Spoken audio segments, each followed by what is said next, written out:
Audio Jungle.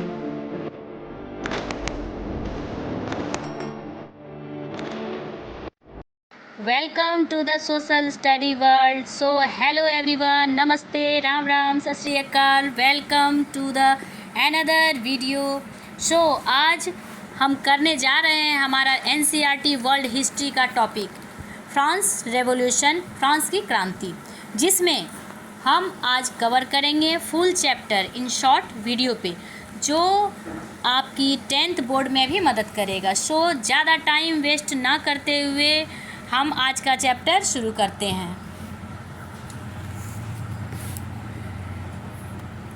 France की क्रांति।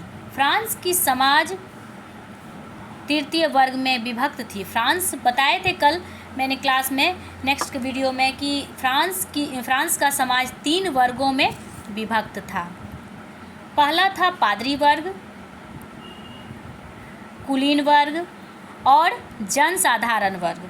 पादरी वर्ग, कुलीन वर्ग और जनसाधारण। पादरी वर्ग को प्रथम स्टेट में रखा गया था, कुलीन वर्ग को द्वितीय स्टेट में रखा गया और जनसाधारण को तृतीय स्टेट में रखा गया था। अब पादरी वर्ग को भी 2 वर्गों में विभक्त किया गया था। बता सकते हैं आप लोग कौन कौन?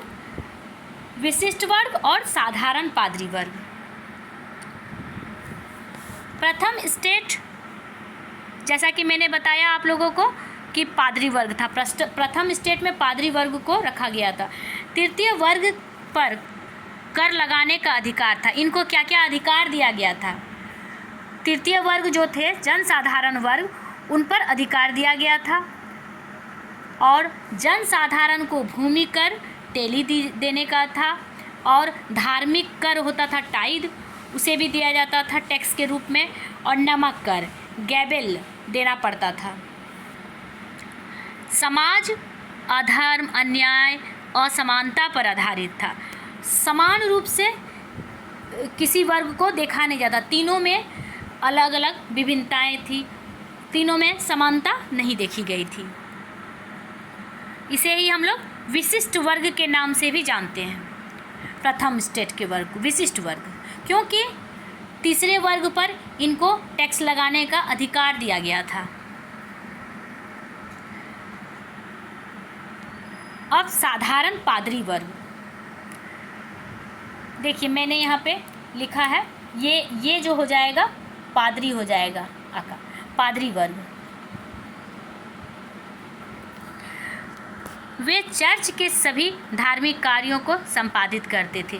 पादरी वर्ग को अधिकार मिला गया था कि चर्च के धार्मिक कार्य में भी वो भागीदारी लें। ईमानदार तथा सादा जीवन व्यतीत करते थे। पादरी वर्ग के लोग जो थे ईमानदार और सादा जीवन व्यतीत करते थे। उच्च पादरी से घृणा, जनसाधारण से सहानुभूति। मतलब सबसे फर्स्ट स्टेट में जो था, प्रथम स्टेट के लोग जो थे उच्च पादरी वर्ग से, वो लोग क्या करते थे? घृणा करते थे। और क्यों घृणा करते थे? क्योंकि उनको टैक्स मनमाना लेते थे, अपनी मनमाना ढंग से वो टैक्स वसूली करते थे। और जनसाधारण लोग जो थे, तृतीय स्टेट के लोग थे, उनसे ये लोग क्या करते थे? सहानुभूति व्यक्त करते थे। द्वितीय स्टेट, कुलीन वर्ग को शामिल, इसमें कुलीन वर्ग शामिल थे द्वितीय स्टेट में। किसानों से कर वसूलते तथा विभिन्न प्रकार के कर वसूलते थे। मतलब किसानों से वो क्या करते थे? द्वितीय वर्ग के लोग ये भी टैक्स वसूलते थे। फ्रांस की समस्त भूमि का 5वां हिस्सा इनके अधिकार में था। मतलब फ्रांस में जितनी भी भूमि थी वहाँ का 5वां हिस्सा किनके अधीन में था? द्वितीय स्टेट के अधीन था। अमीर तथा गरीब दोनों प्रकार के सामंत किसानों का शोषण करते थे। अमीर तथा गरीब दोनों प्रकार के, मतलब सामंत जो होते थे, अमीर जो भी होते थे और गरीब किसान भी होते थे, सामंत, उन दोनों किसानों का शोषण करते थे। इससे यही हम लोग को पता चल रहा है कि किसान जो है, किसान वर्ग, मजदूर वर्ग, उन पर शोषण किया जाता था। तृतीय स्टेट में बताया था मैंने कि किसान वर्ग, मजदूर वर्ग, शिल्पकारी, व्यापारी और बुद्धिजीवी लोग शामिल थे। इनको किसी भी प्रकार का अधिकार प्राप्त नहीं था। मध्य वर्ग, मध्य वर्ग के अंतर्गत बुर्जुआ लोग आते थे, जिसमें साहूकार हो गया, व्यापारी, शिक्षक, वकील, लेखक, कलाकार, कर्मचारी, मतलब ऐसे बोला जाए कि इसमें शिक्षित वर्ग ज़्यादातर आते थे।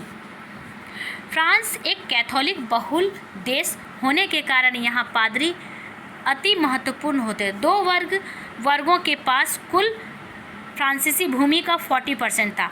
मैंने बताया कि आगे फर्स्ट स्टेट और सेकेंड स्टेट दोनों को जो था फ्रांस की भूमि का 40% भाग जो था वो इन लोग के पास दिया गया था। फ्रांस की समाज 3 वर्गों में विभक्त थी।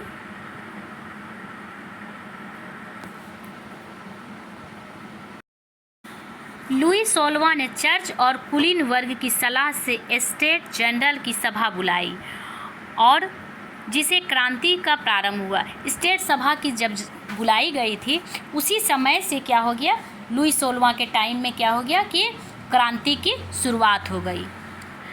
अब हेजेज नामक एक विद्वान थे, उनका क्या कहना था फ्रांस की क्रांति के बारे में। वे सामाजिक समता चाहते थे, वे समान रूप से सबको देखना चाहते थे।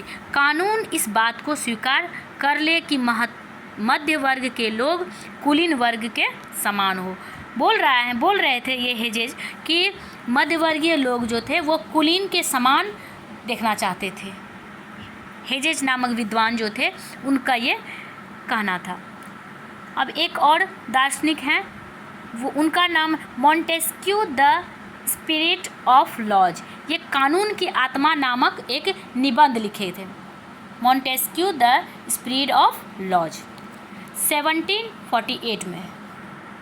वोल्टेयर का क्या कहना था, वोल्टेयर जी जो है वो बोलते थे फ्रांस की क्रांति में उसने क्रांति की जगह विचार की स्वतंत्रता को महत्व दिया। वो क्या कहते थे कि क्रांति ना हो, क्या हो, विचारों को जन्म दिया जाए, विचार हमेशा स्वतंत्र रूप से होना चाहिए। रूसो के अनुसार वह समाज को सर्वोपरि मानते थे। रूसो हमेशा समाज को ही ऊपर देखना चाहते थे। लुई 15वां, ये वेरी इम्पोर्टेंट है। उत्तराधिकारी युद्ध एवं सप्तवर्षीय युद्ध में भाग लिए थे। कौन? लुई 16वां।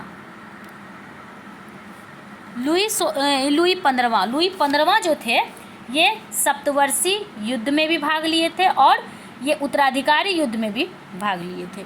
अब लुई 16वां आ जाता है। अमेरिकी क्रांति युद्ध में भाग लेकर फ्रांस की आर्थिक दशा को भी और भी जर्जर बना दिया। फ्रांस की सरकार आय के अनुसार व्यय करने के स्थान पर व्यय के अनुसार आय को सुनिश्चित करते थे। फ्रांस की सरकार क्या करते थे, आय जो होता था, इनकम जो होता था वो व्यय के स्थान पे रखना चाहते थे, खर्च के स्थान पे रखना चाहते थे। और व्यय खर्च जो है वो इनकम को सुनिश्चित करती है। खर्च हम इतना ही करेंगे जितना हमारा इनकम होगा, यही उनका कहना था फ्रांस की सरकार का। 1789 में स्टेट जनरल की बैठक के साथ ही क्रांति का आगमन हो गया। स्टेट जनरल की बैठक हुई, उसी समय से फ्रेंच रिवॉल्यूशन स्टार्ट हो गया। ओलंप डी गाउज नाटककार व लेखिका थी। Declaration of the right of women and the female citizen नामक पैम्फलेट का प्रकाशन किया था इन्होंने, जिसमें पुरुषों के समान महिलाओं के अधिकारों की मांग है। ये जो थे लेखिका जो थी ओलंप डी गाउज, ये हमेशा महिलाओं को ऊपर देखना चाहती थी। महिलाओं के लिए वो डिमांड की थी कि पुरुषों के समान उनको अधिकार मिले, समानता मिले। क्वेस्ने जो थे ये अर्थशास्त्री थी। क्वेस्ने इन्होंने कर लगाने पर विरोध किया तथा मुक्त व्यापार के समर्थक थे। देखिए, कर तो बहुत सारे लगाते थे, प्रथम स्टेट वाले लगाते थे और द्वितीय स्टेट के लोग लगाते थे। किस पर लगाते थे? मध्यवर्गीय पर। तो जो जनसाधारण वर्ग के लोग थे, तृतीय स्टेट के लोग थे, लेकिन इनका मानना था कि ये टैक्स के विरोध में थे, मतलब टैक्स के विरोधी थे, कर लगाने के विरोधी थे, और इनका कहना था कि मुक्त व्यापार होना चाहिए और सरकारी हस्तक्षेप का तीव्र विरोध किया गया। लुई 16वां ने खराब आर्थिक स्थिति, देखिए ये मैंने नोट्स में अपना लिखा है, 2 बार लिखा गया, रिपीट हो गया है, को दूर करने के लिए तुर्गो, नेकर और कोलोन जैसे अर्थशास्त्रियों की सहायता ली थी। लुई 16वां ने खराब स्थिति सुधारने के लिए ही किनका सहायता लिया था? अर्थशास्त्री लोग का, तुर्गो, नेकर और कोलोन।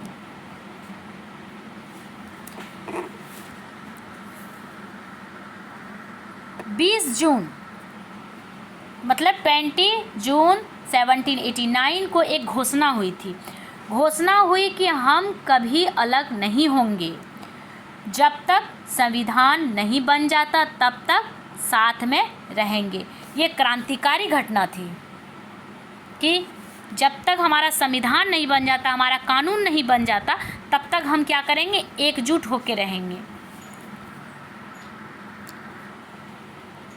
9 जुलाई 1789 स्वयं को संविधान सभा घोषित करके देश के संविधान का निर्माण किया गया। क्वेश्चन पूछा जाएगा कि संविधान का निर्माण कब हुआ फ्रांस में, तो क्या हम लोग बोलेंगे? 9 जुलाई 1789। याद रहेगा आप लोगों को? चलिए, 14 जुलाई 1789 को क्या हुआ था? पेरिस की भीड़ ने बास्तिल के किले का आक्रमण किया था। बास्तिल का किला पर जब ये आक्रमण हुआ तभी सारे कैदी, जितने सारे कैदी थे उनको मुक्त कर दिया गया और बास्तिल का पतन हो गया, किले को ध्वस्त कर दिया गया था। कब? 14 जुलाई 1789 को। 14 जुलाई को स्वतंत्र दिवस, देखिए जब ये कैदियों को रिहा कर दिया गया उस टाइम ही एक स्वतंत्रता दिवस के रूप में हम लोग मनाने लगे। फ्रांस के वहाँ के जो निवासी थे तो 14 जुलाई को क्या करने लगे वो लोग? स्वतंत्रता दिवस के रूप में मनाया जाने लगा। लाफायते के नेतृत्व में नेशनल गार्ड का गठन हुआ। देखिए, पेरिस के शासन के लिए नागरिक सभा की स्थापना हुई। पेरिस का जब शासन हुआ तो नागरिक सभा बुलाई गई, उनका स्थापना किया गया, नया राष्ट्र निकाला गया जिसमें बुर्बो वंशीय सफ़ेद झंडे का अंत हो गया। सब पहले फ्रांस में बुर्बो वंशीय जो थे वो क्या करते थे? सफ़ेद झंडा फहराते थे, उसका क्या हो गया? अंत हो गया। अब राष्ट्र सभा का कार्य संविधान का निर्माण, अतः राष्ट्र सभा की संविधान सभा कहलाई। देखिए, राष्ट्र सभा का निर्माण हो गया, इसी को हम लोग क्या कहने लगे वहाँ? संविधान सभा। राष्ट्र सभा को ही संविधान सभा बताया गया फ्रांस में। 26 अगस्त 1789 में, 26 अगस्त मतलब 26 अगस्त 1789 को क्या हुआ? संविधान सभा ने एक मानवाधिकार की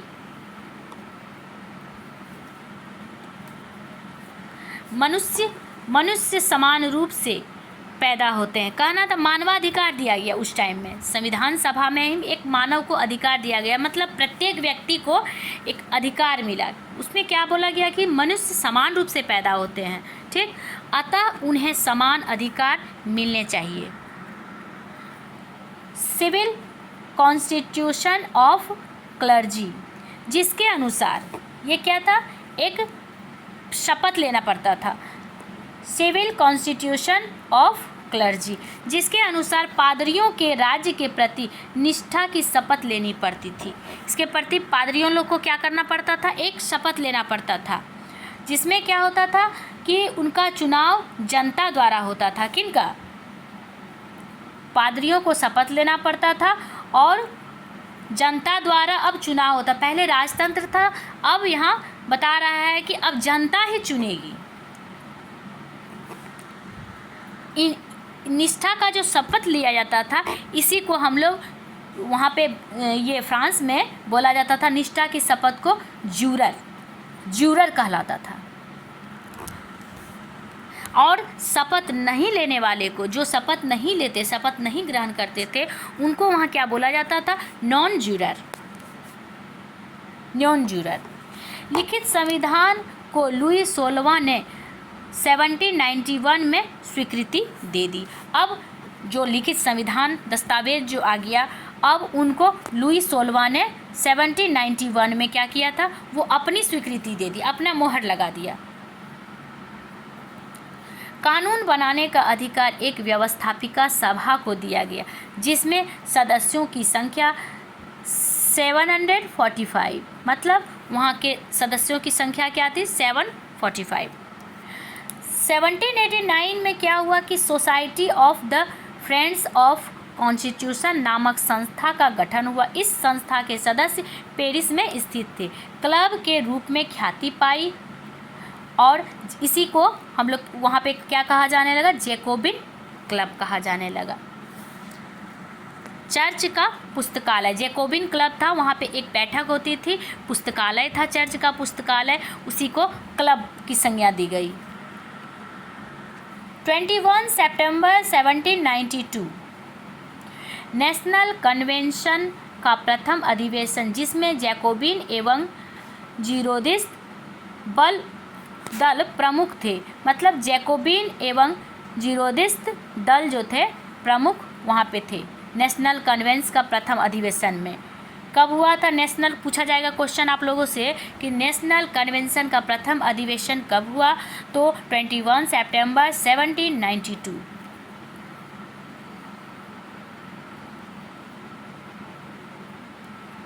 21 जनवरी, ये देखिए वेरी वेरी इंपॉर्टेंट है, BBI, इसको लगा लीजिए आप लोग, ये एकदम पूछा ही जाता है क्वेश्चन।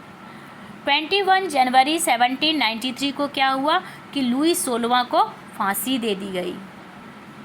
पूछ देगा क्वेश्चन आप लोगों से कि लुई 16वां को फांसी कब दी गई ऑब्जेक्टिव क्वेश्चन में, तो डेट याद रख लीजिए आप लोग, 21 जनवरी 1793। 22 सितंबर 1792 को और क्या हुआ है? स्वतंत्र राजतंत्र को समाप्त कर क्या कर दिया? पहले राजा का शासन था, अब क्या कर दिया? जनता खुद चुनेगी, तो गणतंत्र की स्थापना हो गई। फॉन हर्डर जो थे, उनका कहना था कि मानवता के जीवन की सर्वाधिक महत्वपूर्ण घटना थी। ये घटना जो थी, राजतंत्र को छोड़ के गणतंत्र का स्थापना हो गया, तो मानवता के जीवन की सर्वाधिक महत्वपूर्ण ये घटना थी। हॉलैंड रोज अव्यवस्था, विशेषाधिकार तथा निरंकुश शासन से युक्त